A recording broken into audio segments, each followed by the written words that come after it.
Pedro, lembrando-se do que dissera Jesus, disse: Mestre, olha como secou a figueira que tua mão desfaz. Jesus, tomando a palavra, lhes disse: Tende fé em Deus. Digo-vos em verdade, que aquele que disser a esta montanha: tira-te daí e lança-te ao mar, mas sem hesitar no seu coração, crente, ao contrário, firmemente, de que tudo o que houver dito acontecerá. Verá que, com efeito, acontece. São Marcos de 11 a 12 e 14 a 20 e 20 a 23.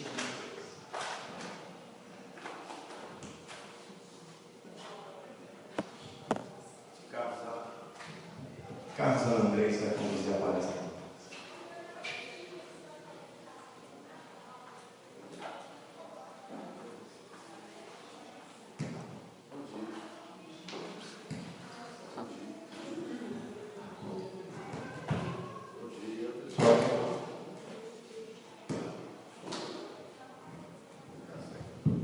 Bom dia, pessoal. Bom dia. Que bom dia, preguiçosos esses. Vamos dar um jeito? Né? Aproveitar, o pessoal está aí atrás, escondidinho. Vamos aproveitar que a gente vai dar um bom dia melhor. Vamos cumprimentar as pessoas que estão aqui, à nossa volta. Né? Já desejar, porque não, um Feliz Natal, um Ano Novo, né? Sucesso. Vamos lá, gente, vamos cumprimentar, né? As pessoas.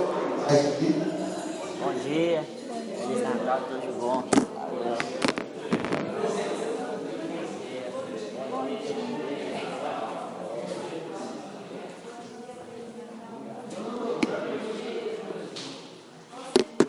Vamos ver se melhora agora. Bom dia! Bom dia! Melhora, né? Eu não me esqueço de uma amiga uma vez que me disse assim, e eu guardei essa frase dela. Ela falou assim: Carlos, o bolo é sempre do tamanho da forma. Então, esse movimento interno nosso que a gente oferece logo no início do dia, né, é a forma para que a gente possa estabelecer um bolo gostoso e grande ao longo do nosso dia. Né? Então, que a gente já reflita sobre isso. E falando em reflexão, uma passagem muito elucidativa, como todas de Jesus. Aliás, muito interessante quando a gente pega o estudo do Evangelho e analisa os movimentos de Jesus, as ações dele, quando ele fala, e tem um aspecto já muito interessante, a gente não vê Jesus jogando abobrinha no ar. Muito. Quando ele abre a boca, pode pegar um pedacinho de papel e anotar, porque vem alguma coisa de muito útil ali, o que também já serve de reflexão para nós, né? Na hora que a gente abre a boca, o que está saindo? Que tem a ver com isso que nós estamos falando aqui. O que está saindo na hora que eu abro a boca? Né? Na hora que eu me conduzo com o outro, o que sai? O que acontece? O que eu promovo? Porque todos nós, o tempo todo, estamos promovendo algo. E aí, a passagem da figueira que secou nos traz uma perspectiva de pensar em primeiro plano o que é fé. E eu fiz uma reflexão, não acho que foi muito tempo não, foi da minha casa que durou 5 minutos, sobre esse sentido do que é a fé. Porque às vezes a gente acha que a fé é algo também que vai mobilizar o impossível no sentido real. Não. A fé é aquilo que mobiliza o possível.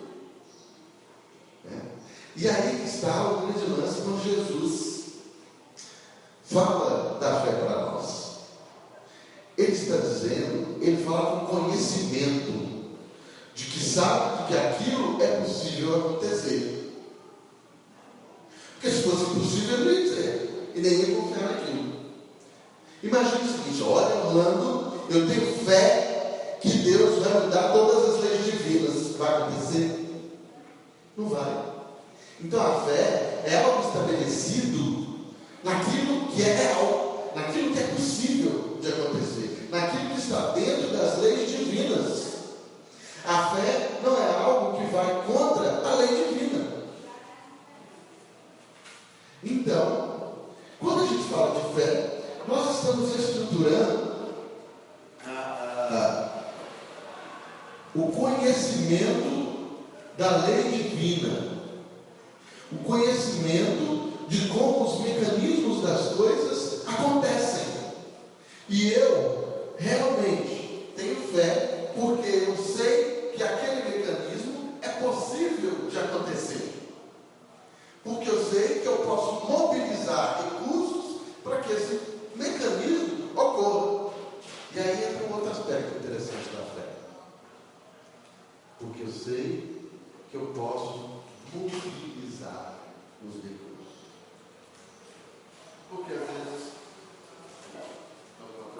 Porque às vezes a gente imagina que a fé basta simplesmente eu querer. Basta simplesmente eu desejar firmemente. Mas a fé por si só estabelece a conexão com a ação. Porque se eu digo que acredito e não tenho uma ação em função daquilo que eu acredito, eu não tenho fé. A fé traz junto a ação para que se mobilize os recursos necessários para que aquilo que eu imagino, quero, aconteça. Então não é só, a fé não é algo imaginativo, é algo transformado. É a possibilidade, se a gente pode dizer assim, de transformação que nós temos das coisas. Então eu acho muito importante, antes de fazer qualquer reflexão a respeito da parábola, é a gente querer me abraçar e sempre me abraço. Ah, gente. Eu queria me abraço. Então, a fé tem que ser entendida dentro dessa perspectiva. Olha, eu tenho fé que eu posso me curar, porque eu sei que é possível isso acontecer. Mas, que mecanismos eu mobilizo para isso acontecer? Porque senão não é fé. Então, primeira reflexão importante, acredito, para a gente pensar dessa parábola. Então, quando a gente vê Jesus envolvido nessa parábola, no capítulo do Evangelho segundo o Espiritismo, que trata sobre a fé, nós estamos falando de alguém que conhecia os mecanismos da vida. Então, vamos lá. Eu gosto sempre de alinhar alguns trechinhos da passagem. E a primeira delas é dizendo que Jesus teve fome. Eu pergunto, Jesus tem fome de quê?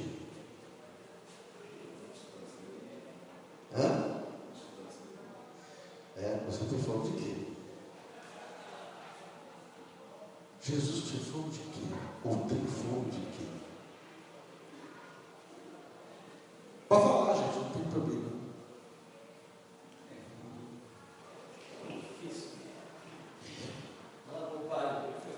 Não, vamos falar, não tem bobagem aqui não.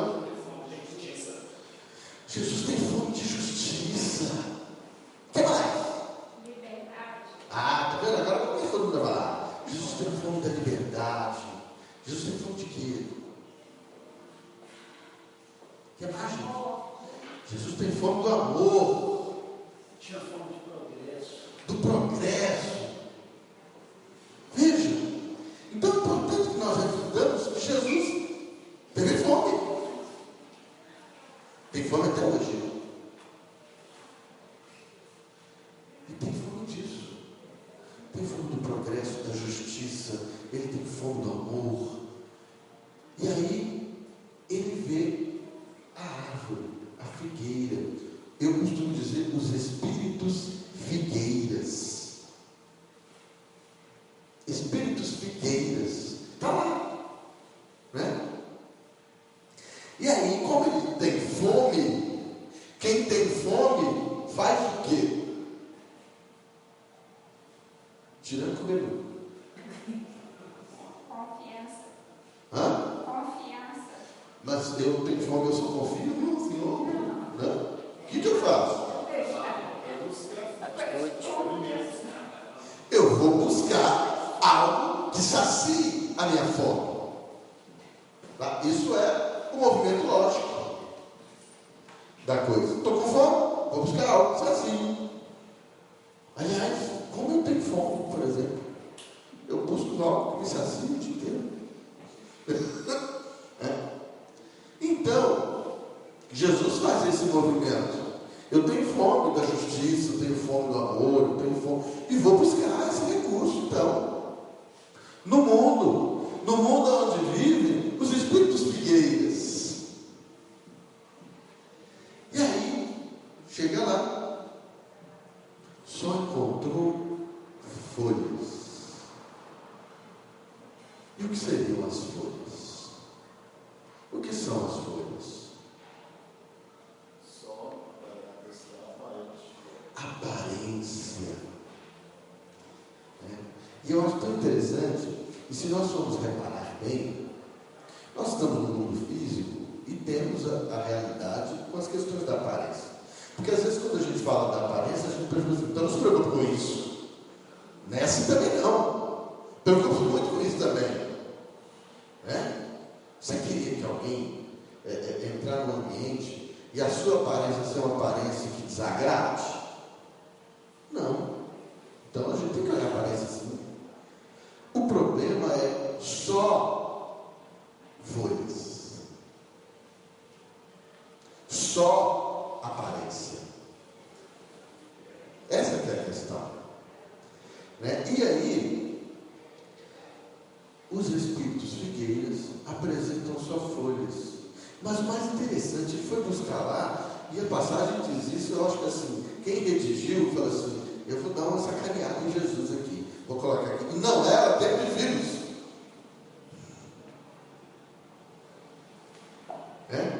Como é que um homem vai procurar figo numa figueira, numa época que não é época de figo? Parece uma incoerência. Mas se nós olharmos da perspectiva dos espíritos figueiras, toda época é época de fruto. A função da árvore frutífera é gerar fruto. Sempre. Se a árvore frutífera não gera fruto, ela não cumpre o princípio básico dela mesma. Ela desmente a sua própria realidade. Ela vai contra aquilo que ela é, que é ser árvore frutífera. Veja que interessante. Então, quando ele acha ali só as folhas, só a aparência, como disse, temos que olhar assim as questões da aparência, nós vemos no mundo físico, em todos os sentidos, mas as coisas não são só aparência. E aí eu reflito, voltando um pouquinho atrás, o que são os frutos?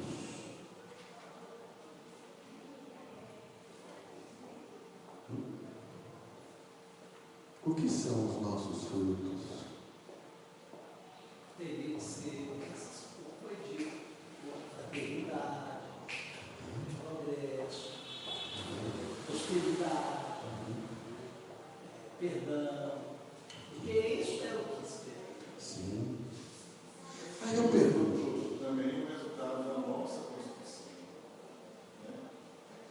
Você está falando de Virtudes também. Agora, interessante, tem que ser útil. O fruto não é para ser útil, não é para saciar a fome. É porque também se for um fruto estéril.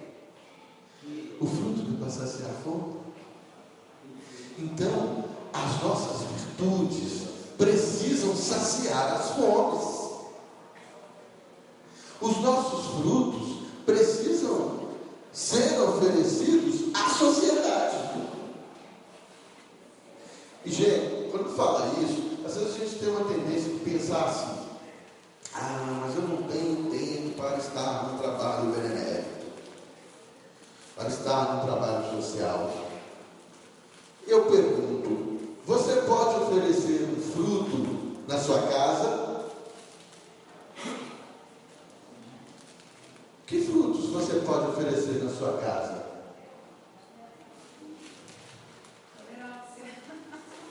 Tolerância é um fruto. O que mais? Quero trabalhar mesmo, lavar, Contribuir para o bom ambiente, um ambiente legal, gostoso, arrumado. Né? E aí vai. Eu posso oferecer frutos no meu ambiente de trabalho? Eu posso oferecer frutos num ambiente em que eu me reúno com outras pessoas, seja por qual objetivo for? Então, às vezes, inclusive, nos ambientes de trabalho, em casa, nos ambientes religiosos, a gente está num grupo reunido e eu não estou oferecendo fruto. Ontem eu estava conversando com uma pessoa e a gente estava falando sobre os cursos aqui da nossa casa. E aí a pessoa: mas eu gostava do método assim, tal. E eu disse assim: mas em qualquer método você não pode contribuir, tanto para o seu aprendizado quanto para o aprendizado dos outros. Você acha que as reflexões que são propostas num método não podem ser propostas num outro? Aí você, ao invés de contribuir, você vai criar confusão. Com que objetivo? Tu vai levar onde? Então eu deixo a oportunidade, seja ela qual for, porque Jesus, veja, não era tempo de figos. Ou seja, a hora de oferecer o fruto é qualquer hora.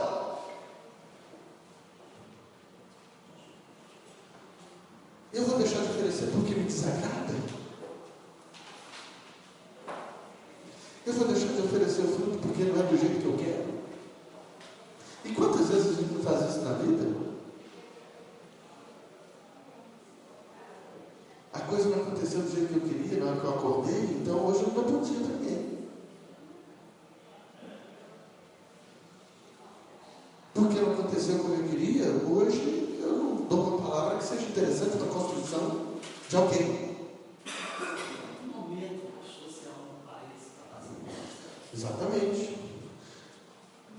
Né? Então, quer dizer, a gente precisa refletir as circunstâncias em que nós estamos inseridos. Em tudo, gente. No macro e no micro. Macro, uma circunstância política que nós estamos envolvidos. Que fruto você tem oferecido para que a circunstância política seja melhor? Época de crise, segundo reflexões que nos apresentam a Teresa de Calcutá, época de crise é época de trabalho intenso. É época de renovação de conceito. Não é época de ficar lamuriando. Que fruto você está oferecendo à sociedade? Instigando muitas vezes o outro a também cruzar os braços. Aí eu pergunto: você está dando fruto? Esse fruto que Jesus tem fome. Quando você instiga o outro a cruzar os braços, quando você instiga o outro a também somente se revoltar, porque a revolta faz parte da vida, não tem que revoltar no momento. Mas ela, de novo, ela tem que vir com construção. Então, nós precisamos parar e visualizar a postura da figueira na nossa postura social, na nossa postura em casa. Né? Você quer uma coisa? Vou pegar uma coisa de novo, domingo. Liliana, a gente morou junto no meu prédio, né? Condomínio é uma praga, gente. Você propõe algo de melhoria no prédio. Aí, como é no primeiro andar, o cara no segundo não quer contribuir, porque é para o primeiro andar. Mesquinharia. Que fruto você está oferecendo? Para a construção.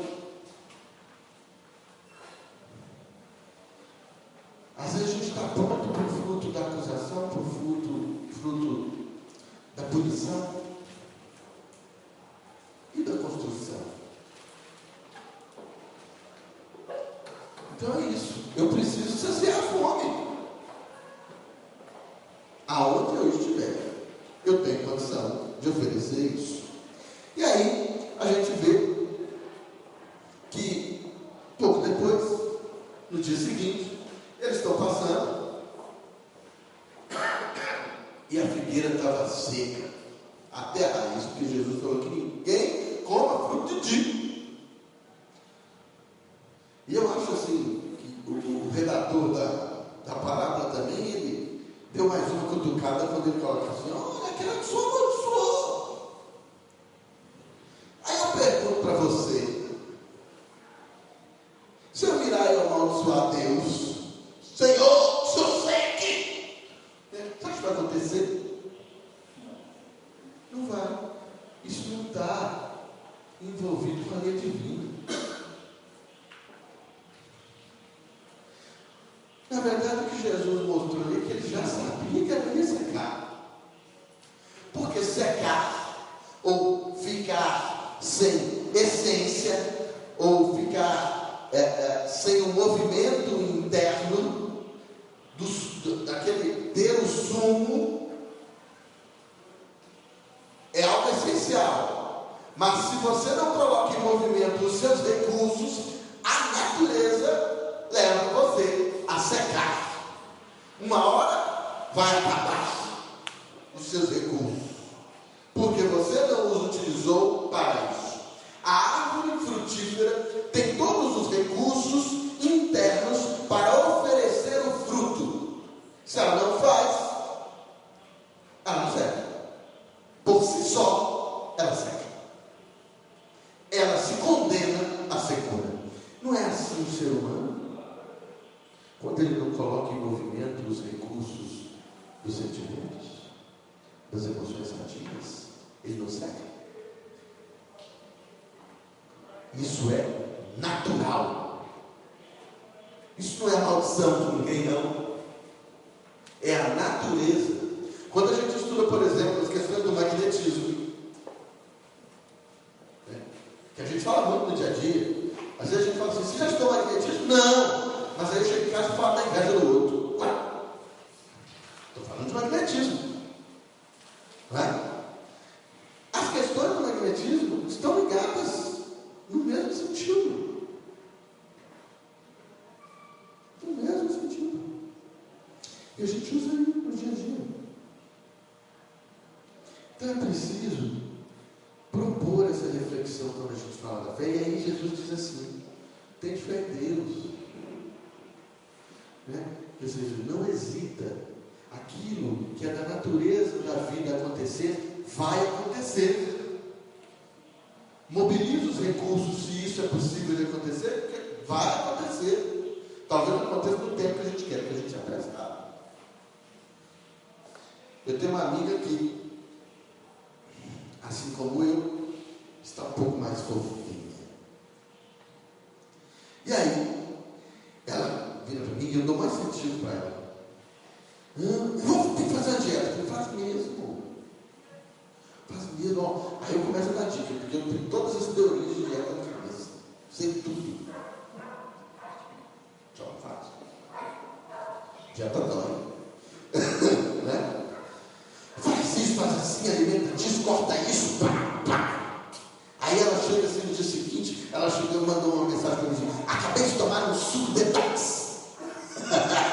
E eu disse, parabéns! Aí de noite ela fala assim, estou comendo batata frita com bacon e mussarela. Então, eu até esqueci porque eu estava falando dela. Bom, deixa eu achar aqui. Por que eu falei dela?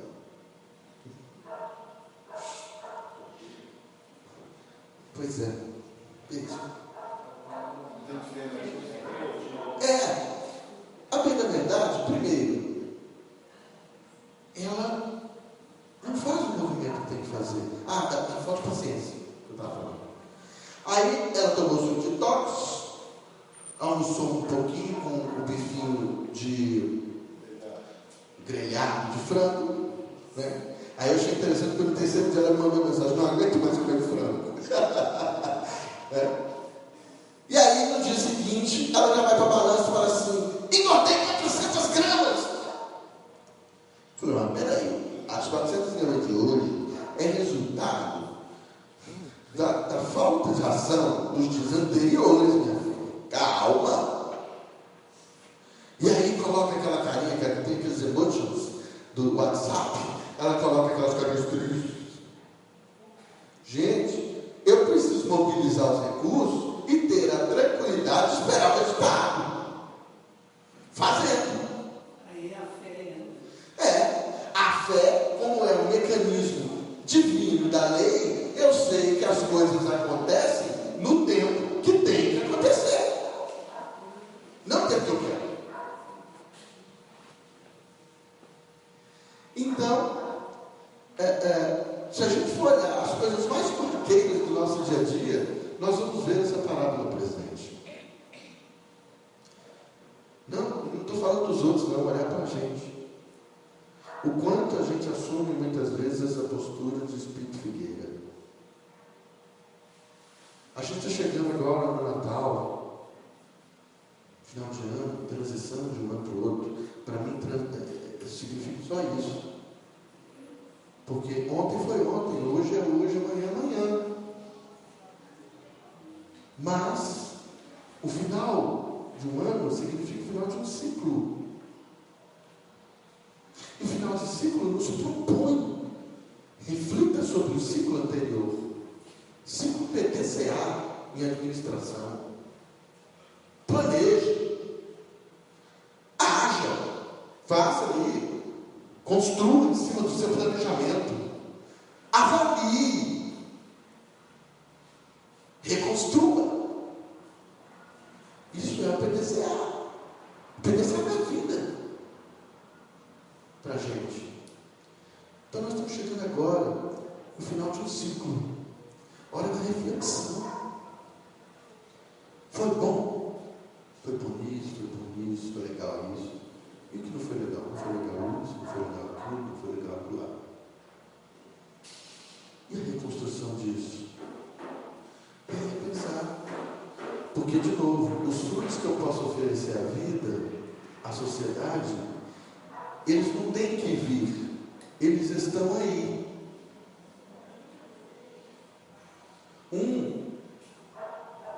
Sabe sorrir. E sorrir muito bem. Sorrir de uma maneira que transforma o ambiente. Sorrir.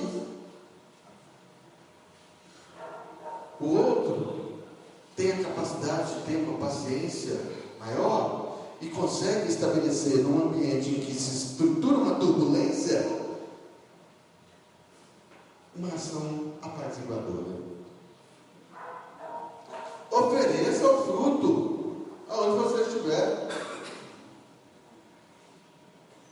Essa, para mim, é a grande reflexão da palavra. Que frutos nós temos oferecido? Temos oferecido frutos? Quais? Esses são os frutos que saciam a fome de Jesus? Sim. Não. Sim. Ofereço mais? Não. Então, onde eu busco os recursos para os novos frutos? Porque a tendência de quem não oferece os frutos de si mesmo à sociedade é secar-se. De onde que essa figueira está alimentando?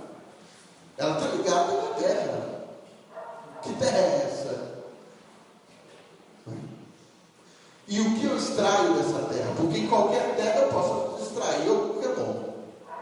Em qualquer terra. Às vezes a gente acha, você acha que só nos céus a gente vai ter aprendizado das coisas boas? Eu não posso aprender as coisas boas nas sombras. Eu posso aprender as coisas boas naquilo que aparentemente é ruim. Não é assim que o pessoal fala daquela passagem, que eu nunca vi no Evangelho, mas o pessoal fala que foi com Jesus. Eu acho que alguém contou um case e o povo tratou que estava no Evangelho. Que Jesus passava com os apóstolos, tinha um cachorro morto. Todo mundo, está vendendo. Né? Vocês conhecem alguém com essa postura? E aí Jesus falou assim: vocês viram que belos dentes ele tinha? Em meio à providão, em meio ao cheiro ruim, os belos dentes. Isso tudo é gerar frutos. Tudo é gerar frutos. Nesse mundo hoje que nós estamos, será que eu posso levar palavras de otimismo? Será que eu posso trazer e propor reflexões otimistas sobre uma sociedade que nós estamos vivendo? Sobre o mundo? Às vezes a gente mesmo vai ter que fazer o exercício de ver as coisas boas que existem. Que às vezes nem nós estamos vendo. Para mobilizar. Daqui a pouco a gente vai ter estudo do Evangelho do Livro dos Espíritos. E aí, lá no Livro dos Espíritos, tem uma passagem muito elucidativa. 2, 3, 1019. Mas 2 muito fortes para mim. Uma é: Kardec pergunta aos Espíritos: pode um homem, pelos seus próprios esforços, vencer as suas más tendências? E os Espíritos respondem: sim. E às vezes por fracos esforços. Quão poucos dentre vós fazem esforços. Forte, né? Forte isso. Outra questão que fala da felicidade: pode um homem na terra ser feliz? E os Espíritos respondem: não. Aí a gente fala: viu? Não. Mas é vírgula. Não, vírgula. Mas pode fazer com que os momentos da sua vida, e aí eu já estou usando minhas palavras, sejam o quanto melhor possível. Veja se ele não está falando de gerar frutos. Então que a gente ofereça no nosso Natal, no nosso Ano Novo, frutos, porque nós somos árvores frutíferas. E árvores frutíferas têm a missão. A gente fica tão... O povo espírita e espiritualista, eu acho interessantíssimo. Adoro ter missão. Né? Adoro ter missão. Tenho missão com meu filho. Minha missão naquela instituição. Adoro ter missão. Você primeiro tem uma missão com você mesmo. E aí você tem uma missão onde você estiver, a hora que você estiver, em todo momento. Você tem uma missão de oferecer o melhor que você recurso que você tem para a vida, para a sociedade onde você está inserido. Essa é a sua missão primordial. E às vezes eu posso oferecer para a sociedade aonde eu estou inserido otimismo, mudar o rumo de uma prosa, porque diante de uma circunstância eu posso botar lenha na fogueira ou jogar um pouco de água. Isso é escolha, isso é fruto. E aí, voltando à sua fala, é importante pensar o que eu estou extraindo, da onde eu estou vinculado. Se eu estou vinculado a algo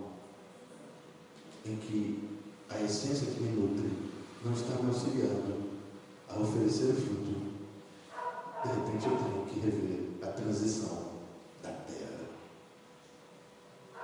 e de novos elementos. Né? Isso também é escolha, é decisão, é fruto. Porque só o fato da gente viver eticamente, eu já contribuo para a sociedade. Ninguém está falando que você tem a obrigação de fazer nada para o outro. Só está falando que você tem que ser ético na vida. Seja ético. Seja transparente. Você já está contribuindo para a sociedade. Porque isso se destaca. As pessoas vão ver. Cansei de ver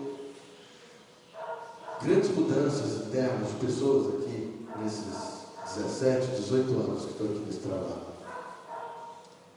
E depois, várias pessoas sendo trazidas por essa outra. Mas não eram trazidas porque elas saíam de porta em porta convencendo as pessoas. Trazidas porque as pessoas iam até ela e perguntavam o que aconteceu na sua vida. E ela simplesmente dizia, essa pessoa falava assim para mim, eu digo isso para eles, eu não sei não. Vão lá que você fica sabendo. Muito interessante.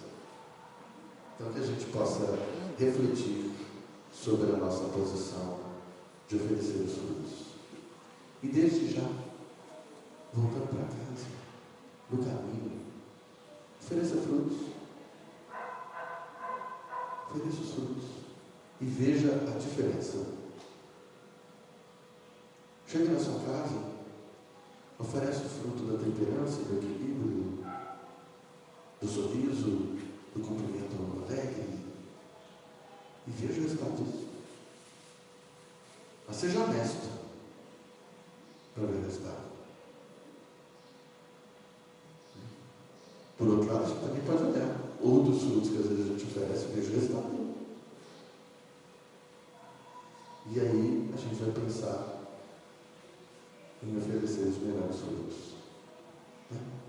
Obrigado, viu, gente? Bom dia e um ano novo com muito sucesso, com muita paz, com muito equilíbrio para que a gente tome as nossas decisões.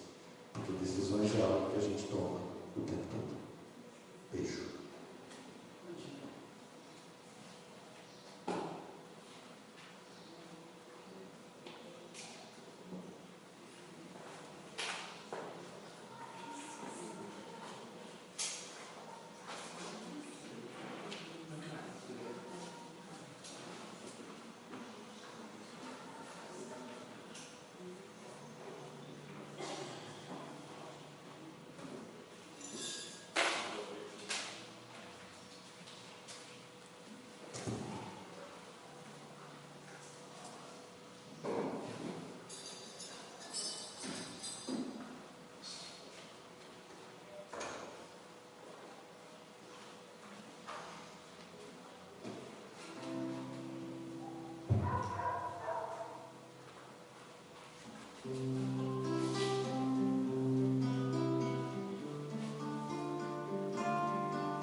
Ouço Deus nos murmúrios das águas dos rios.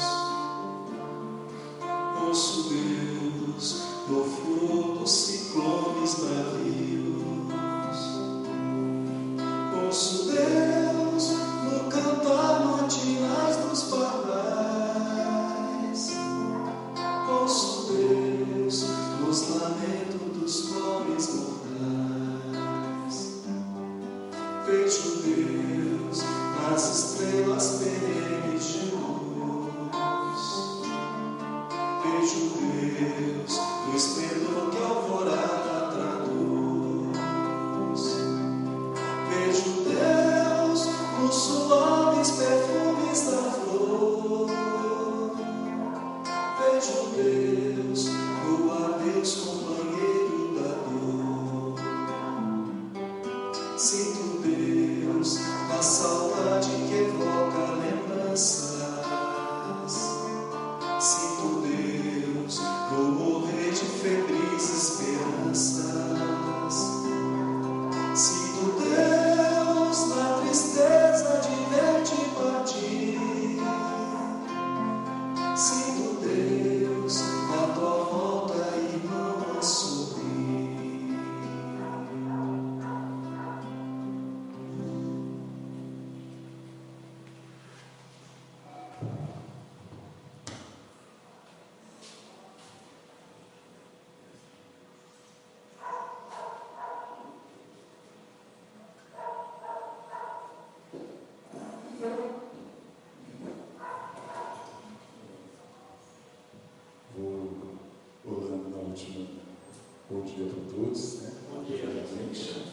O Orlando falou, né, no último encontro que ele vai usar a prerrogativa de estar chegando na terceira idade, ele fica sentado. Ele comentou longe da terceira idade, mas eu vou ficar sentado. Bem, nos convidaram para a gente conversar sobre o tema, sobre essa proposta que os Espíritos fizeram para casa, né, para nós, trabalhadores, sobre o tema ressignificação da morte, ou conversar sobre a morte, dar um novo sentido, né, sobre a questão da morte. O Maurício falou que hoje faz 3 meses, né, que já estamos aí nessa proposta, né, que é um fruto novo, né, Carlos? Que está aí a cada dia crescendo, né, e ainda está em processo de formação, né? Durante 3 meses ainda, o feto ainda está em formação. Então, ainda estamos em processo de formação, de aperfeiçoamento, de melhoramento e também de trazer novas ideias, novas propostas. Quando você vai estudar sobre esse tema, a gente vê que tem muita coisa para falar, mas também tem muita coisa para ficar repetindo, repensando, revendo. Não sei se o Orlando percebeu isso. Então, muitas vezes não vai ter muita conexão assim, ou dar continuidade ao que o Orlando falou, mas a gente vai refletir, né, sobre o que ele comentou, sobre esta proposta, que muitas vezes nós não queremos falar sobre ela, embora essa seja a única certeza que nós temos na vida, que nós vamos morrer, que nós vamos desencarnar. Ou os Espíritos falam que morrer, todos morrem, desencarnar é para poucos. O desencarnar é você se desapegar da carne, você realmente se libertar da carne. E muitos de nós ainda somos muito apegados à questão da matéria, e aí quando nós desencarnarmos, com certeza vamos ficar ligados ao nosso corpo físico de alguma forma ou outra. Uns mais, outros menos, né? Então é um tema que muitas pessoas falam que não querem conversar, não querem refletir, mas é um tema que muitas vezes nos pega assim de surpresa em algum momento, né? Porque ninguém nunca pensa, como a gente não sabe o que vai acontecer, nós muitas vezes não pensamos e às vezes nem planejamos, porque nós podemos planejar também o nosso desencarne com relação a algumas questões do ponto de vista civil, do ponto de vista social, e muitas vezes isso nós não fazemos ao longo da nossa vida, porque a gente acha que isso vai demorar a acontecer, e muitas vezes não demora a acontecer, né? Como a gente não sabe quando vai acontecer, é melhor a gente prevenir, pensar, refletir.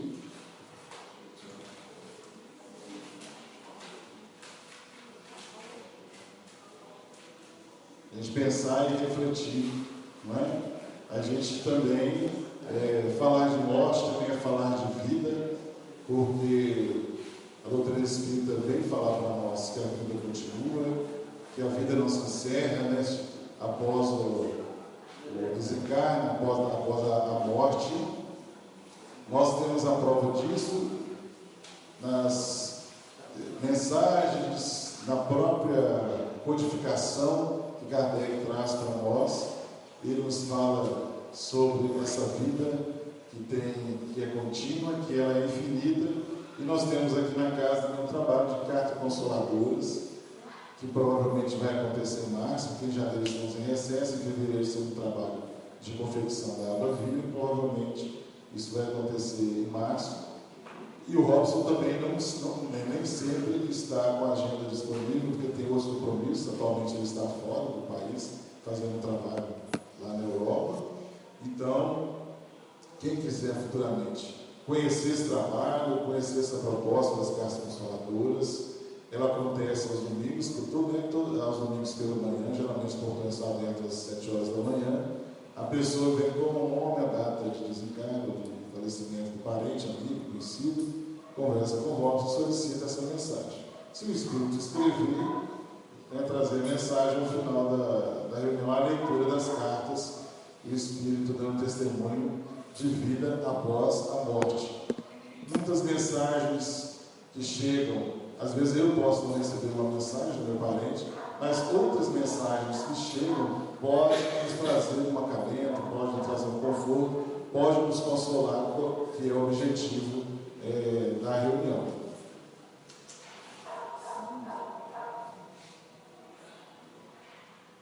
O medo de morrer é um medo natural, espontâneo e necessário. Ele vem do nosso instinto de conservação que serve para a preservação de nossa vida. Então, o medo de morrer é algo instintivo mesmo de nós, de preservarmos a nossa vida. Ninguém salvo, depois na frente ele comenta a questão dos suicidas, né, que buscam a morte de uma maneira, às vezes, espontânea, que muitas vezes o suicídio, dependendo da situação, é encarado como uma patologia, uma doença. Então, todos nós estamos querendo viver, e o não morrer é esse instinto falando: olha, você precisa sobreviver, né? Você precisa lutar pela vida, até porque nós estamos aqui para viver e vivenciar as experiências que nós, como espíritos, precisamos vivenciar e crescermos como espíritos. Se nós, ao alcançarmos uma consciência um pouco maior, um pouco plena, e a gente quisesse não estar mais aqui, né, a maneira de sair daqui através do suicídio, ou consciente ou inconsciente, que muitas vezes ele acontece. Então, o medo de morrer também é uma prevenção, né? Eu falando para mim mesmo que eu preciso estar aqui, passando uma temporada aqui no plano físico para buscar esse meu crescimento pessoal. Porque se nós não tivéssemos esse medo de morrer, cometeríamos muitas atrocidades. Seguindo aqui o texto, ele fala que nós não teríamos medo de entrar num carro e andar em alta velocidade, embora isso aconteça muito, principalmente agora em época de festa, onde as pessoas vão visitar seus familiares em outras cidades. Às vezes a pessoa quer chegar lá muito rapidamente, acaba enfiando o pé mesmo no acelerador e acontece as atrocidades. Mas, então, o medo de morrer nos previne, né, dessa morte acidental, dessa morte muitas vezes inconsequente. Então, é uma prevenção para a nossa própria vida, uma preservação para a nossa vida. Mas, entre medo de morrer e não conversar sobre esse processo que vai acontecer algum dia, né? Então é necessário que eu reflita sobre a morte até para valorizar mais a minha vida. Como eu tenho andado, né, na minha vida, tenho tido cuidado com os excessos, muitas vezes a própria morte pode ser uma morte precoce, uma morte até por consequência minha de não valorizar a minha vida, de não ter cuidado com a minha vida, de não ter mais atenção com os excessos, com exageros que muitas vezes nós podemos cometer. Então, que possamos ter cuidado com os nossos exageros aí, né? Quando este medo torna-se exagerado, passa a ser um medo patológico, um medo doentio, fóbico, que merece tratamento especializado. Então, muitas vezes, esse medo que nos impede até de sair de casa, então, muitas pessoas desenvolvem doenças, fobias, e não conseguem nem sair de casa, não conseguem se relacionar com o mundo social. Então, isso precisa de tratamento, precisa de ajuda. Porque, às vezes, esse processo pode se tornar tão grave que a pessoa pode vir até cometer um suicídio dentro de um processo depressivo muito grande, não é? Já o medo da morte é inadequado. É um medo que quase sempre aprendido dentro da cultura onde vivemos. Então, a nossa cultura oriental, ela teme muito a morte.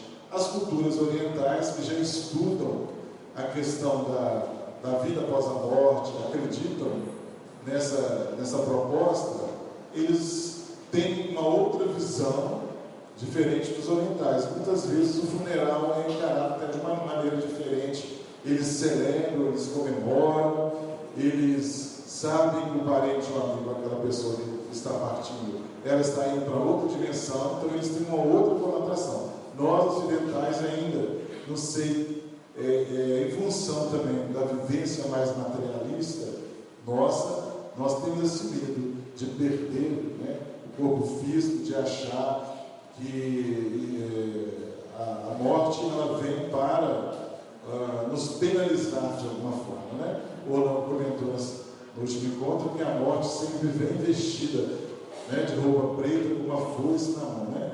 A morte poderia vir assim na figura de um belo homem, de uma bela mulher, assim, né? Seria mais agradável, né? Isso é uma representação alegórica dizendo assim, a morte é essa coisa tenebrosa, ruim. Até muito tempo atrás, dentro, nós que somos da formação católica, algumas pessoas podem ainda vivenciar essa experiência católica, ou você vai para o inferno, você vai para o céu, você vai ficar lá no limbo, não é?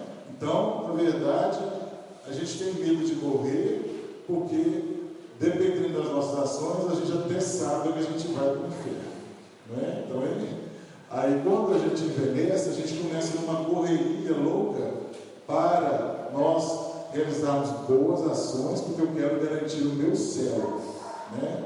Eu quero ir para o céu, para esse local beatificado, onde eu vou ficar lá, nesse repouso, nessa tranquilidade, ouvindo os anjos tocar harpas, grande ilusão, viu, gente? Nós vamos habitar num ambiente espiritual condizente com o que eu penso, com o que eu desejo. 10 vídeos, falou. Os homem-bombas lá se explodem porque eles têm consciência de que vão para o céu e ainda vão encontrar com 10 virgens, né? Então, para eles se sentem satisfeitos cometendo esse ato, se auto-explodindo ambiente e outras pessoas, né? Então, a doutrina espírita vem dizer para a gente que o ambiente espiritual que você vai habitar vai ser condizente com as suas questões emocionais, energéticas, vibracionais, com o que você construiu aqui no plano físico. A realidade, na verdade, do outro lado da vida, ela é condizente com o que a gente constrói. Então, nós somos responsáveis, construtores dos nossos destinos, da moradia onde nós iremos habitar do outro lado. Ok? Então, a gente pensar, o que a gente está construindo para encontrar lá do outro lado da vida, né? A morte é um tabu. Quantas vezes ouvimos alguém dizer tanta coisa para se falar, vamos falar justamente de morte, vira a boca para lá. Evitar falar da morte é uma das formas que utilizamos para nos defender ou nos pouparmos do sofrimento. Principalmente quando se é jovem, né? Aí quando fala de morte mesmo, eu sou jovem, né? Estou cheio de energia, e aí a morte não vai me visitar, desde a morte não escolhe só os idosos, ou as pessoas, né, ditas com idades, com experiência maior de vida, ela vai visitar a todos, crianças, jovens, né, idosos. Estou me lembrando agora do filme Dinossauros, que o Dino, quando eles, um episódio, quando eles chegam a uma certa idade, aí eles tinham que jogar os idosos no precipício. Aí era o dia de jogar a sogra dele.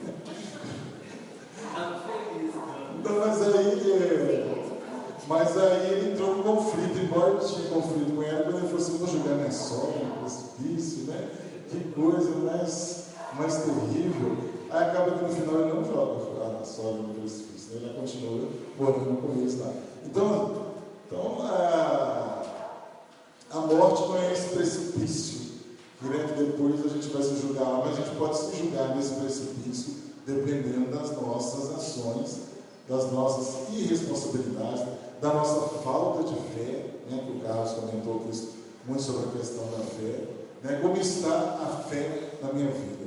Parece um paradoxo, né? Eu tenho que ter fé na vida, né, para encarar a morte. É uma coisa assim meio complicada. Então, o que nós vamos fazer com este medo da morte? Procurar esclarecimentos, refletir, estudar, pois a causa do medo é o desconhecimento. Então, se eu começo a estudar a doutrina espírita, né, e outras doutrinas, né, espiritualistas, é uma forma de adquirir conhecimento acerca do mundo espiritual. Embora isso não vá me isentar de viver as experiências de surpresa quando eu chegar do outro lado da vida. Porque por mais que nós estudemos, né, aqui na teoria, leamos os livros, ninguém vai estar totalmente preparado para vivenciar a morte, né, ou desencarne, ou saber dessa notícia. Segundo os Espíritos falam, se você estiver sonhando, esse sonho nunca acaba, você já morreu, você já partiu dessa que é melhor, né? O Cartola falou isso num evento que nós fizemos aqui com o médium Irineu Gasparito, né? Que ele chegou lá do lado da vida e o sonho nunca acabava, só sonhando. Ele falou assim: é uma coisa estranha. Aí chegou alguém e falou: você vai morrer, né? Você partiu dessa para outra. Ou então, me belisca aqui para ver se eu não acordo. Se você não acordar, você já desencarnou, né?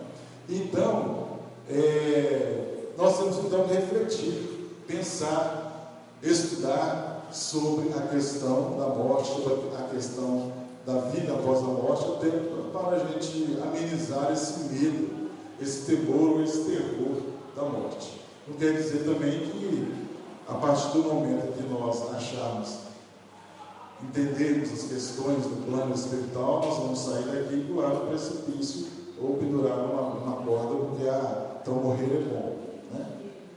Tanto morrer é bom como viver também é bom, porque no momento em que nós desencarnarmos, e se for um momento programado, e a gente está preparado para encarar a realidade espiritual, a realidade extrafísica, isso também é bom para o espírito, porque se não estiver preparado, ele vai entrar em processo de perturbação.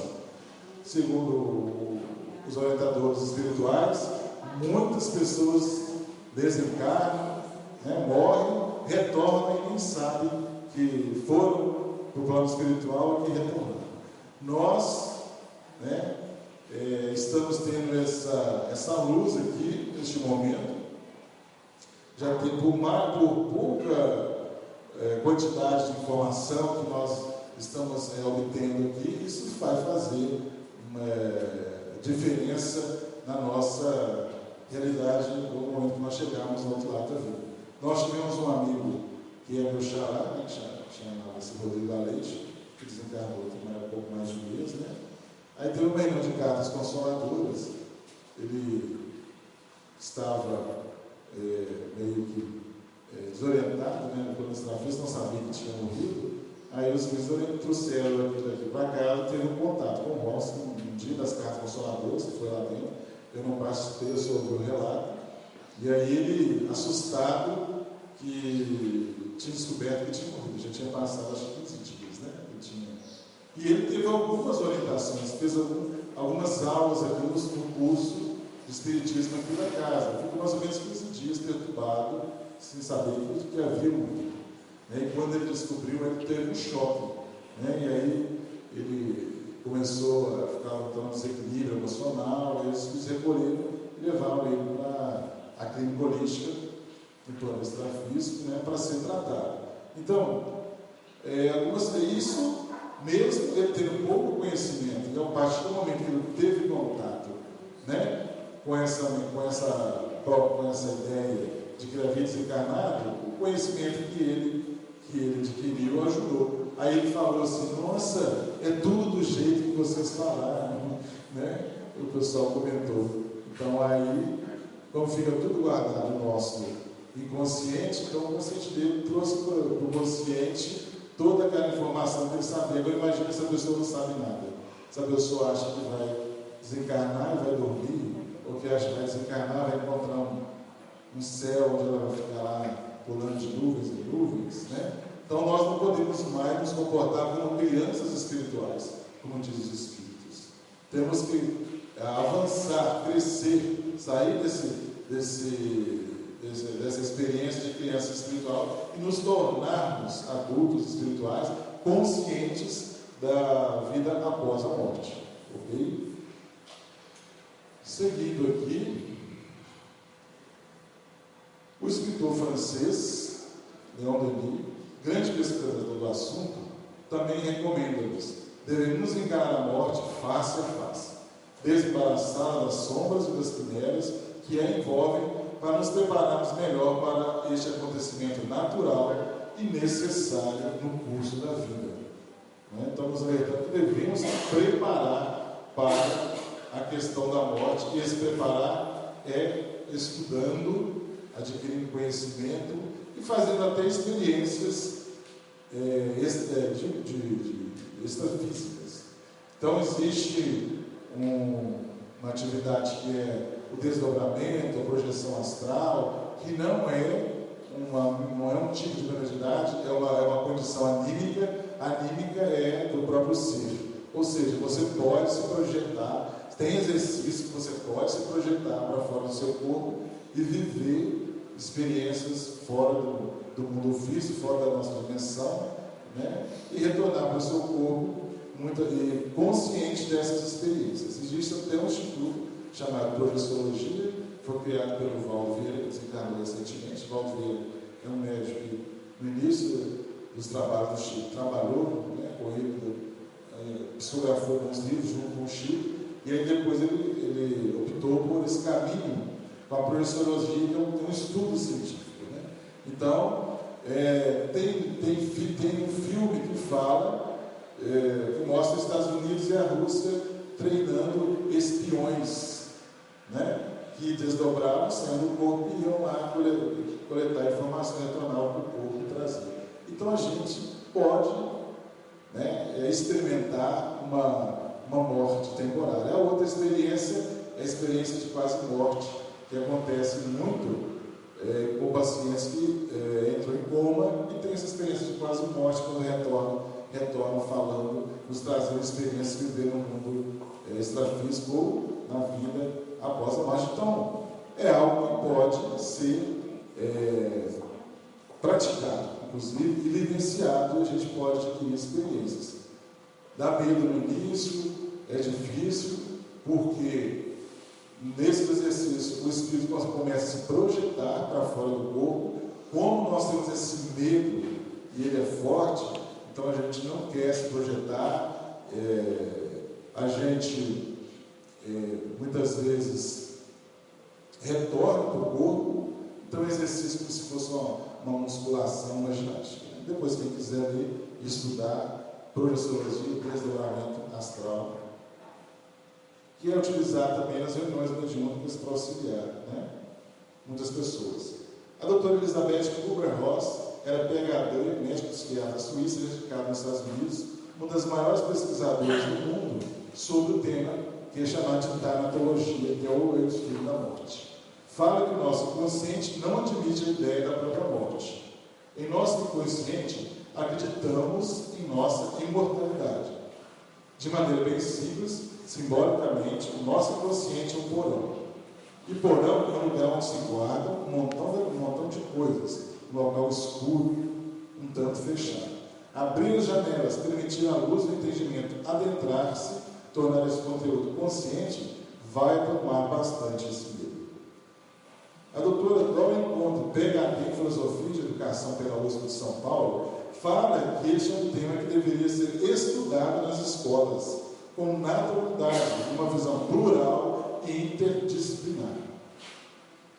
Este era o velho sonho do escritor e professor filósofo brasileiro José Herculano Pires. Olha que interessante, né? Então deveria se estudar nas escolas, aprender a morrer. Que coisa tenebrosa, que coisa, né, assustadora. Nós estamos indo para a escola aprender a morrer. Mas na verdade é aprender a viver com qualidade, aprender a viver para que a gente possa aproveitar mais a nossa experiência física aqui, e muitas vezes nós não cometemos uma morte precipitada ou uma morte muito cedo, né? Há 2 anos atrás, eu vi uma experiência familiar, na época da Copa das Confederações. O meu sobrinho, ele foi participar das manifestações e ele foi uma das pessoas que caiu lá do viaduto sobre a Antônio Carlos ali, que vai para Balcará. E aí foram 2 que caíram, um faleceu na hora, e meu sobrinho tinha 22 anos, ficou 7 dias no CTI, aí não suportou. Ele teve traumatismo craniano, teve fraturas expostas nas pernas, então ele foi para o pronto-socorro, foi feita cirurgia na cabeça e nas pernas. E aí não suportou o acidente, né? E esse eu nunca tinha vivenciado uma experiência próxima assim, de alguém da família, até porque ele era uma pessoa que eu tinha muita sintonia, assim, muita afinidade.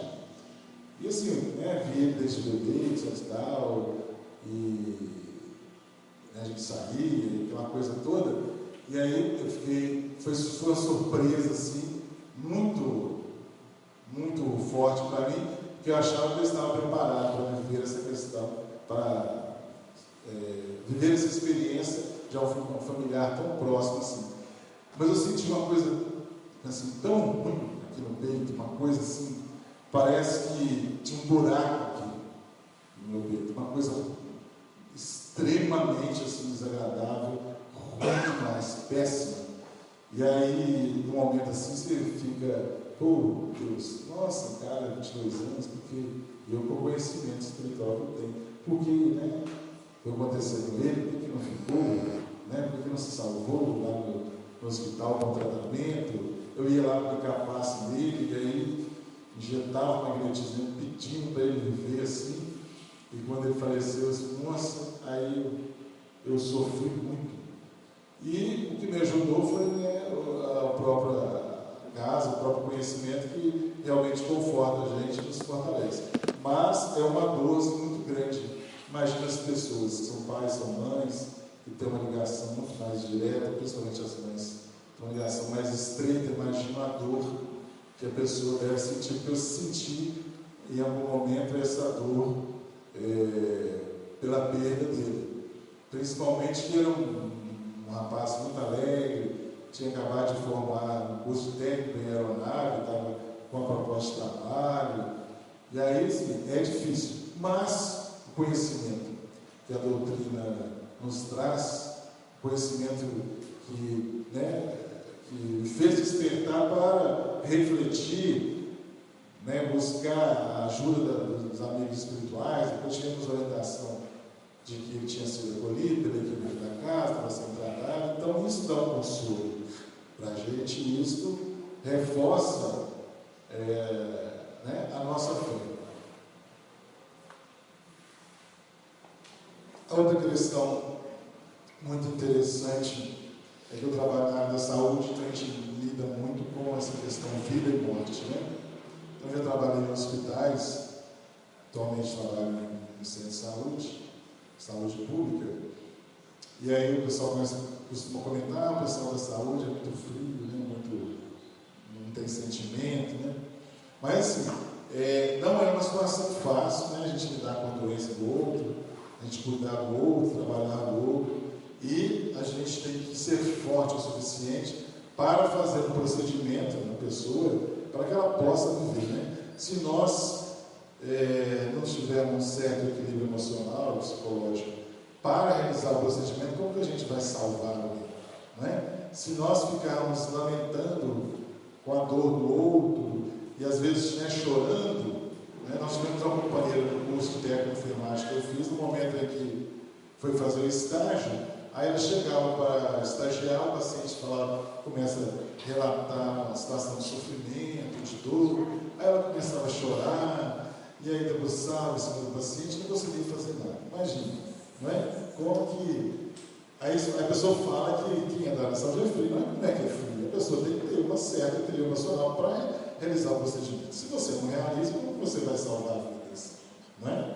Como que você vai cuidar do outro? Como que você vai fazer um procedimento que vai levar saúde, né, para o outro? Então é necessário que a gente tenha esse equilíbrio emocional. Embora na saúde, como em qualquer outra área profissional, a gente tem bons profissionais, maus profissionais, né? Então aí a gente tem que aperfeiçoar aí, né, na caminhada, né? Mas a primeira vez que eu fui preparar o corpo, aí eu olhava assim, eu falava assim, meu Deus, será que eu vou ter que fazer isso? Né? Hoje não faço mais isso, graças a Deus que a funerária recolhe e a própria funerária faz os procedimentos lá, né? Mas antes desse processo, a pessoa falecia, né? O paciente falecia, alguém que você muitas vezes tinha tido um contato, por estar lá há muito tempo, e aí você tinha que preparar. E o preparar o corpo, muitas vezes, a gente fala tamponar os orifícios, né? Aí você imagina, né? Na verdade, um ser humano que está ali, você tem que fazer isso, você tem que ser forte. Muitas pessoas não concordam. Né? Existe até agora um curso, né, de Thanatos, né? Que são pessoas que fazem um curso para preparar, né, cadáveres. Né? Então a pessoa tem que ser forte para estar lidando com essa questão. Mas, nosso tempo já vai, eu vou pular. É bom que só eu vou falar mais no final. Em outros dias.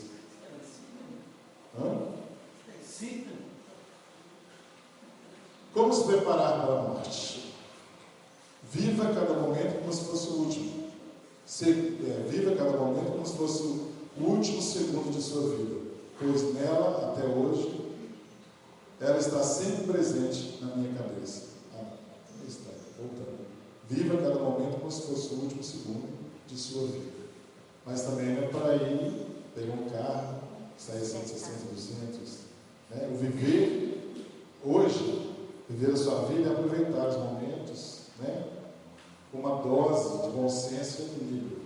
Como não sabemos quando e onde, como será o dia de nossa partida, o ideal é estarmos preparados, aproveitando integralmente o tempo que nos resta, oferecendo o melhor de cada um de nós em favor da edificação humana. E eu pergunto, né, quem aqui já tem plano funerário? Pouca gente. Entendeu? Preparar para a morte tem um plano funerário. Ah, não, que horror! Eu vou comprar um funerário, quer dizer que se vou chamar a morte, mas né, gasta-se muito, né? Gasta-se muito no momento em que uma pessoa falece, é muito caro, né? Tanto que existe até um trabalho social na prefeitura que tem pessoas que não têm condição de pagar um funeral, né? Então, faça um plano funerário, não é? Pode deixar a herança para a gente também. Também. Mas na época que as energias estavam assim, eu chegando perto de um, sempre um estava conversando, sempre plano funeral, né? Aí eu sempre ia perto da funerária, só pensava em ir lá para cunhação, né? Aí eu passei lá para assim, agora eu vou lá e faço. Fiz, né? Aí cessou aquela energia. Então, quando eu precisei, foi uma coisa assim, tão beneficente para mim, porque a moça já fez com tudo ali, porque cada item que tem ali tem um preço, tá? Então, eu não perguntei ela por ouro nem por prata, eu queria fazer. Então, quando eu cheguei, quando a minha filha foi lá resolver, já estava lá tudo escrito, cada item, cada... Pois é, então, preparar para a morte tem um plano funerário, entendeu? Independente da idade. E depois, se você não prevenir, vai gastar muito dinheiro. A outra questão é fazer... Falta 15, agora era 5, agora falta 15. Multiplica.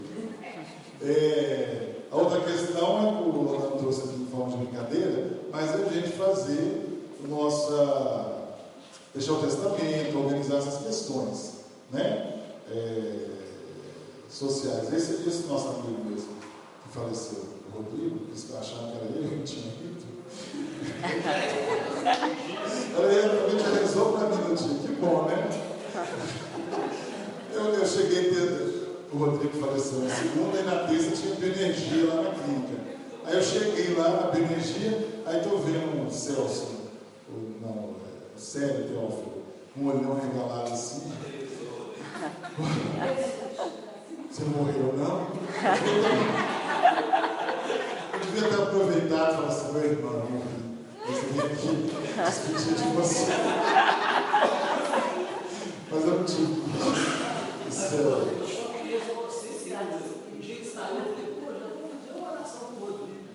Deus livre. Mas é isso, para morrer isso, fazer o testamento, organizar papelada, organizar documento, julgar, né? Pagar as dívidas, né? Pagar as dívidas, porque o Rodrigo ele teve um infarto fulminante e aí não tem que te preparar nada. Muitas vezes algumas pessoas têm infarto, têm acidente, uma série de situações, não é? E como o cara seja transparente, aí no dia do velório descobre que o cara tinha vários amantes, uma mulher tinha vários amantes também, vai todo mundo chorar lá no velório, né? Então, igual o Robson falou na última carta consoladora, tinha amante e tinha esposa que pedindo mensagem do falecido. Aí os espíritos não deixaram o falecido escrever, porque para quem queria escrever? Né? A esposa não sabia que tinha amante, ia descobrir que não tinha aqui das cartas consoladoras, que não tinha verdade. Então, está vendo como é necessário falar sobre morte? Como nós sabemos quando, onde e como será o dia da nossa partida, o ideal é estarmos sempre preparados, aproveitando integralmente o tempo que nos resta, oferecendo o melhor de cada um de nós em favor da edificação humana. Quando pergunto aos pacientes que estão partindo, o que você faria se tivesse mais um tempo de vida? Aí isso é uma pesquisa. A maioria falou: eu amaria mais ainda minha esposa, seria mais amigo e fiel companheiros. Faça isso hoje, não deixe para amanhã. Né? Fala que você ama a sua esposa, né? Valoriza suas amizades hoje. Porque ao sair daqui, a gente não sabe se vai chegar em casa. Esperando chegar, né? Principalmente porque hoje tem almoço, né? Depois aqui, né, Zé Maurício? Eu diria mais aos meus filhos que eu os amo muito, que eles são a maior alegria da minha vida. Eu não preciso chegar num leito do hospital, numa situação terminal, para acontecer isso. Também posso fazer isso hoje, né? Daqui a pouco, daqui a algumas horas, amanhã, mais de preferência hoje. Eu aproveitaria mais os meus amigos e familiares, ofertando-lhes muito amor e gratidão que ofereci. Procuraria pedir-lhes perdão e transformá-los em amigo, principalmente as suas pendências, né, emocionais. Se anda aí com a amargura de alguém, né, vamos lá pedir perdão para o outro, mesmo que você não vai caminhar com ele, vai ficar abraçado, mas tirar essa amargura de dentro do seu coração, porque desencarnar assim não é boa coisa. Eu cuidaria melhor de mim e ajudaria mais as pessoas. Então isso é hoje, não é também para amanhã, ou quando a gente estiver para morrer. Teria mais contato com a natureza, a gente pode sair daqui e ter contato com a natureza. No fim da vida aprendi que a maior realização é amar, respeitar, ajudar, compartilhar o melhor de mim com as pessoas. Então é isso aí. Essa é a mensagem, a reflexão que a gente traz sobre esse processo que está sendo construído, sobre essa conversa, sobre esse bate-papo, essa reflexão sobre ressignificação da morte, ou conversar sobre o significado da morte. Não é? Será que eu tenho, né, cuidado de mim para eu ter uma vida mais plena e uma morte, chega a ter uma morte na mesma qualidade? Lembrando aí que nessas festas, muitos de nós vamos viajar, principalmente no Réveillon, para a gente ter cuidado, né, com a nossa viagem, ter atenção, para que a gente possa, em 2016, estarmos juntos aqui. Provavelmente a gente não sabe quem estará aqui em 2016, que a gente não tem bola de cristal, e nenhum espírito fala no momento que a gente vai desencarnar, não é?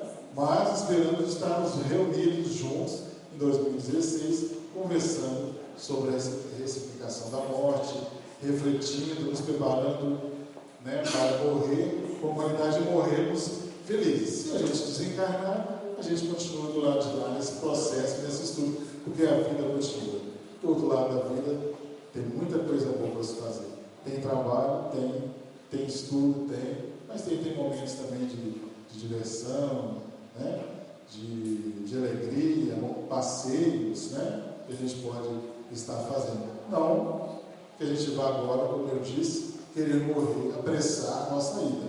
Mas a gente tem consciência disso, consciência de que nós vamos reencontrar com nossos entes queridos, com nossos parentes, com as pessoas que nós amamos, isso também é um consolo para nós. Mas que a gente não precisa apressar a nossa viagem, não é? Que a gente possa continuar aqui ainda por um período bom, bem longo, e adquirindo experiências e promovendo o nosso espírito, promovendo a nossa consciência. Essa é a proposta que eu tinha para trazer hoje. Com certeza no ano que vem teremos mais bate-papo sobre isso e façam um plano funerário. Bom dia, um bom Natal, boas festas. Não se esqueça do aniversariante, né, do Natal, que é Jesus. Vamos celebrar, né, deixar ele renascer na nossa intimidade, né, e a gente estar aí fortalecido na fé, nessa proposta de fé que o Carlos comentou hoje, e enfrentar o 2016 aí e superar ele com boas experiências. Um beijo no coração de vocês, um abraço.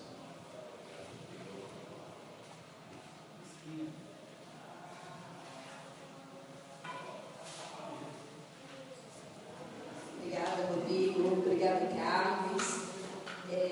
Nós vamos dar sequência, né, ao estudo desta manhã. Nós vamos passar agora ao trabalho dos passos. Vou convidar os médicos, passistas que se coloquem à disposição. Passo nada mais é que a transmissão de energia. Então, coloque-se de forma receptiva para que os espíritos possam estar atuando nesse momento. O barulho vai conduzir a música para eles.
Como é grande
pessoal do Ensino, e vocês também, né, que têm nos brindado aí todo final de semana participando desse estudo conosco.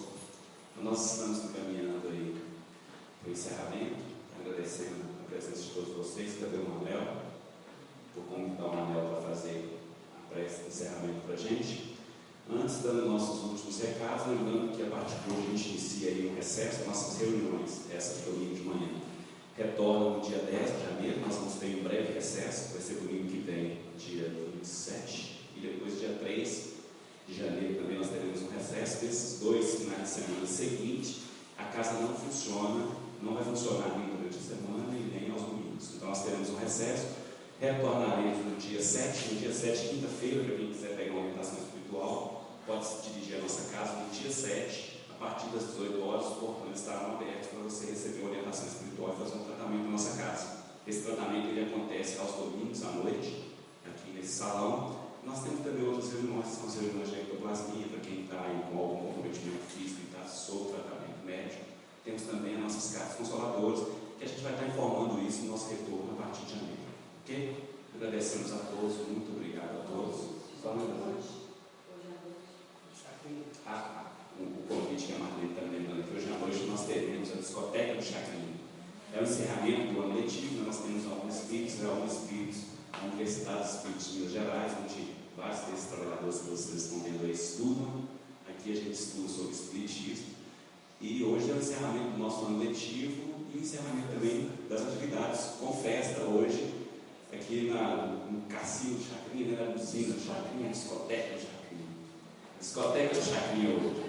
Então, você que nunca participou, por favor, venha hoje a partir das 19 horas, você terá uma grata surpresa.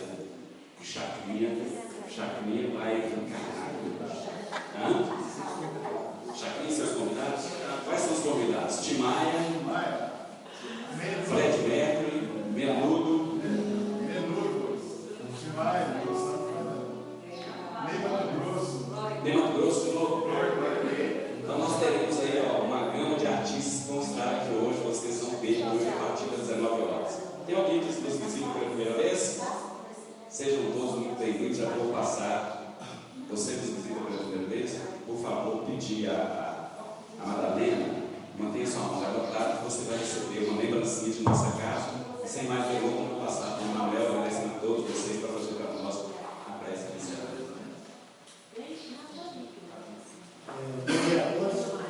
Bom dia. Na verdade, eu queria fazer um movimento diferente. Eu não queria fazer a peça. Acho que todos nós temos música agradecer. Hoje, por ser um dia especial, que é o último dia da nossa reunião desse ano, na parte da manhã, depois recebe a gente volta em janeiro. E a gente poderia estar aqui falando milhões de coisas, agradecendo aos presbíteros, aos patéticos, aos agradecidos, ao Espírito Santo de Deus.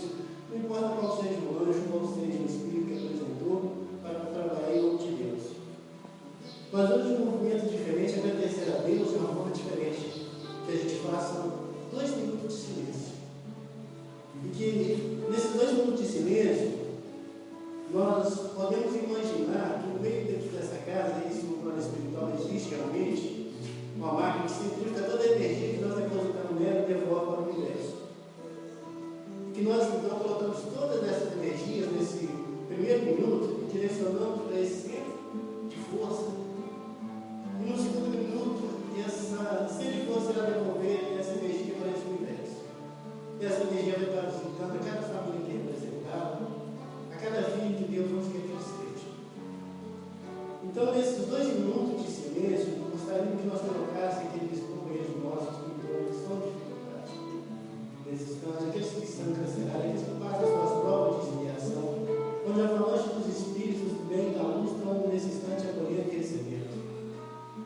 Então, a partir desse momento, em nome de Deus, nós nos colocamos na condição de enviar essas energias para esse centro de luz.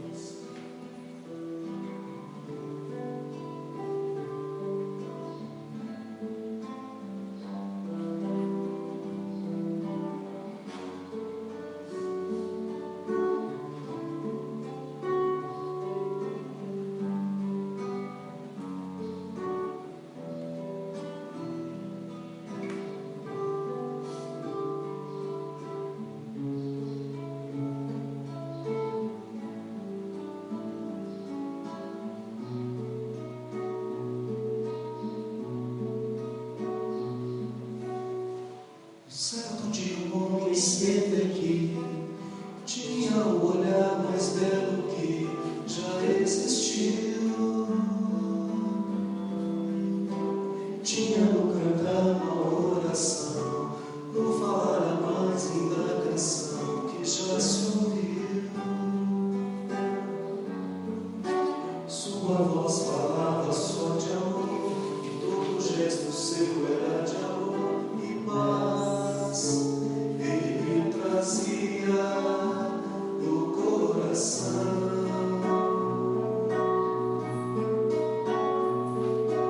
Ele pelos campos caminhou, subiu as montanhas e falou do amor maior. Fez a luz brilhar na escuridão, o sol nascer em cada coração e compreender que além da vida que se tem, existe uma outra vida além. E assim, o renascer, morrer não é o fim. Tudo que aqui ele deixou não passou e vai sempre existir. Flores nos lugares que pisou, o caminho certo a seguir. Tudo que aqui ele deixou não passou e vai sempre existir. Flores nos lugares que pisou e o caminho certo a seguir. Eu sei que um dia vai voltar e nos mesmos campos procurar o que plantou, colher o que de bom nasceu, chorar pela semente que morreu sem florescer. Mas ainda é tempo de plantar, fazer dentro de si a flor do bem crescer, para lhe entregar quando ele aqui chegar. Tudo que aqui ele deixou não passou e vai sempre existir. Flores nos lugares que pisou e o caminho certo a seguir. Tudo que aqui ele deixou não passou e vai sempre existir. Flores nos lugares que pisou e o caminho certo a seguir.